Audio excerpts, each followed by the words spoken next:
আপনি মনে করেন এত বড় জালেম তবু ধ্বংস হয় না, এত বড় অত্যাচারী তবু ধ্বংস হয় না। রাসূল সাল্লাল্লাহু আলাইহি ওয়াসাল্লাম বলছেন জালেমকে আল্লাহ কিছু সুযোগ দিয়ে দেন, এই যে আখাজাহু লাম ইউফলিথু, যখন আল্লাহ ধরেন তখন আল্লাহ ছাড়েন না। তখন জালেম বুঝতে পারে জুলুম কাকে বলে। নিশ্চিত আল্লাহ তাআলা জালেমকে কিছু সময় করে দেন, তখন সে মনে করে আমার কিছু হবে না, আমি মানুষের প্রতি যতই জুলুম করি না কেন, আমার অধীনস্থ মানুষের প্রতি যতই আমি অত্যাচার করি না কেন, আমার কিছুই হবে না। কেন? আল্লাহ যা তাকে সুযোগ দিয়েছেন, এই সুযোগে এই ক্ষমতার আশায় সে মানুষের প্রতি নির্যাতন চালিয়ে যায়। যখন আল্লাহ তাকে ধরেন আর তাকে ছাড়েন না, জালেম বুঝতে পারে না জুলুম কাকে বলে। জালেম বুঝতে পারবে জুলুম কাকে বলে বিচারের মাঠে। আবু হুরায়রা রাদিয়াল্লাহু তাআলা আনহু বলেন, রাসূল সাল্লাল্লাহু আলাইহি সাল্লাম বলেছেন, মান কানাত মাজলামাতুন ইনদাহু লিআফিহি মিন ইরজিহি আও মিন শাইইন, দুনিয়াতে যদি কারো কোনো ব্যাপারে অত্যাচার থেকে যায়, ধমকিয়েছে সেটা অত্যাচার, গালি দিয়েছে সেটা অত্যাচার, মানহানি করেছে, সম্মান ধ্বংস করেছে সেটা অত্যাচার, মেরেছে সেটাও অত্যাচার, জমি জায়গা লুটে নিয়েছে সেটা অত্যাচার, মিন ইরজিহি মান সম্মানের হানি করেছে সেটাও অত্যাচার, কোন জিনিস নিয়ে নিয়েছে সেটা অত্যাচার। সাই যে কোনো ব্যাপারে, যে কোনো কিছুর ব্যাপারে যদি মানুষ মানুষের প্রতি অত্যাচার করে থাকে, আল্লাহর নবী বলছেন ফালইয়াতাহাল্লালহু মিনহু আল-ইয়াওমা, আজই যেন সেটা সংশোধন করে নেই। এই ছেলে, সেই জন্য আমি তোমাকে বলেছি, দেখো এই বোকামি কাজ করতে গিয়ে, নির্বাচন করতে গিয়ে, আরো কিছু করতে গিয়ে, ধর্মের কাজ করতে গিয়ে কাউকে ধমক দিয়েছো, মুরব্বীকে বলেছো চুপ থাকেন, আপনি কি বুঝেন?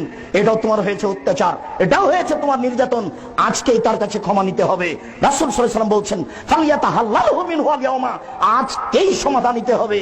ওই দিন আসার পূর্বে আল্লাহ কোনো দিরহাম ওয়ালা দিনার, যেদিন কোনো টাকা থাকবে না, যেদিন কোনো সম্পদ থাকবে না, যেদিন কোনো অর্থ থাকবে না, যেদিন কোনো সম্পদ থাকবে না, সেই দিনের আগে আগে যে কোনো মূল্যে রিকশাওয়ালাকে এক থাপ্পড় মেরে থাকলে তাকে খুঁজে বের করে তার হাত ধরে ক্ষমা নিতে হবে।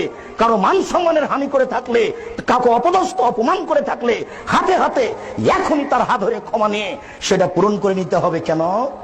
ইন কানা লাহু আমালুন ফাউখিযা বিমাজলিমাতিহি, তার যদি ইন কানা লাহু আমালুন সলিহ, ভালো আমল যদি কিছু থেকে থাকে, অত্যাচারিত ব্যক্তির, অত্যাচারী ব্যক্তির, জালেম ব্যক্তির যদি কোনো ভালো কাজ করে থাকে, ভালো কাজ থাকে, অত্যাচারী ব্যক্তি দান করেছে তার একটা নেকি আছে, অত্যাচারী জালেম ব্যক্তি হজ করেছে তার একটা নেকি আছে, অত্যাচারী মানুষের সাথে কোনো কারোর সাথে ভালো আচরণ করেছে তার একটা নেকি আছে। বিচারের মাঠে তার এই নেকি তার অত্যাচার অনুযায়ী নিয়ে নেওয়া হবে, তার এই নেকি তার জুলুম অনুপাতে নিয়ে নেওয়া হবে। যেই পরিমাণ জুলুম সেই পরিমাণ তার নেকি নিয়ে নেওয়া হবে।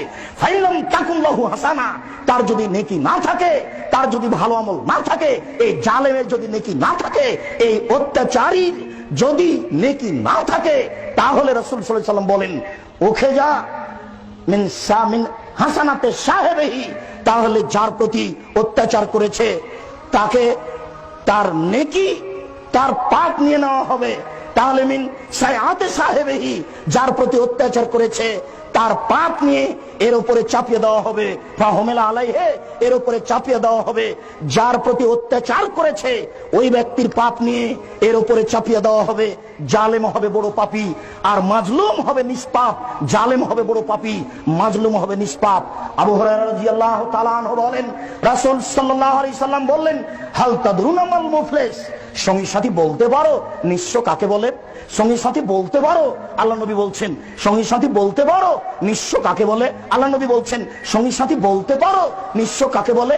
কালু মানলা ফিনামলা দেরহামাওয়ালা মাতা, আমরা মনে করি যার টাকা পয়সা নেই সেই হলো নিঃস্ব, আমরা মনে করি যার অর্থ সম্পদ নেই সেই হলো নিঃস্ব, আমরা মনে করি যার টাকা পয়সা নেই সেই হলো নিঃস্ব। তখন আল্লাহ রাসূল বলছেন, শোনো, আল মুফলিসু মিন উম্মতি, আমার উম্মতের সবচেয়ে নিঃস্ব ব্যক্তি সেই, আমার উম্মতের সবচেয়ে নিঃস্ব ব্যক্তি সেই, আমার উম্মতের সবচেয়ে নিঃস্ব ব্যক্তি সেই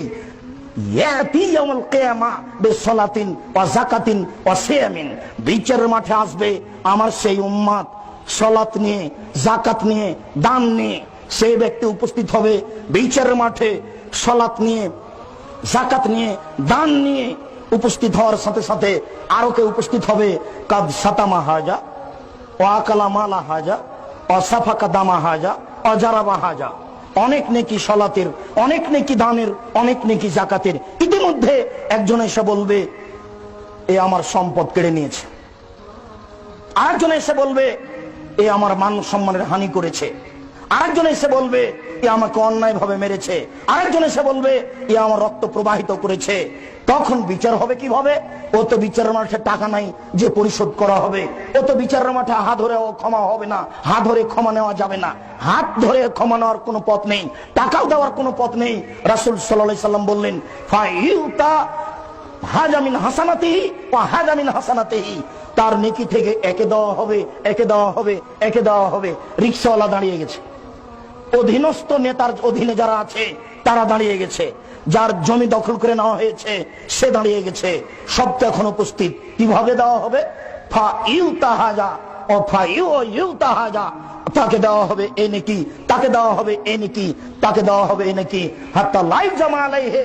এরপরেও পাওনাদের পাওনা শেষ হবে না, এরপরেও যখন পাওনাদারের পাওনা শেষ হবে না, এরপরেও যখন পাওনাদারের পাওনা শেষ হবে না, তখন আল্লাহ রাসূল বলছেন ফাওখিযা মিন খাতায়াহুম, সবার পাপ নেওয়া হবে।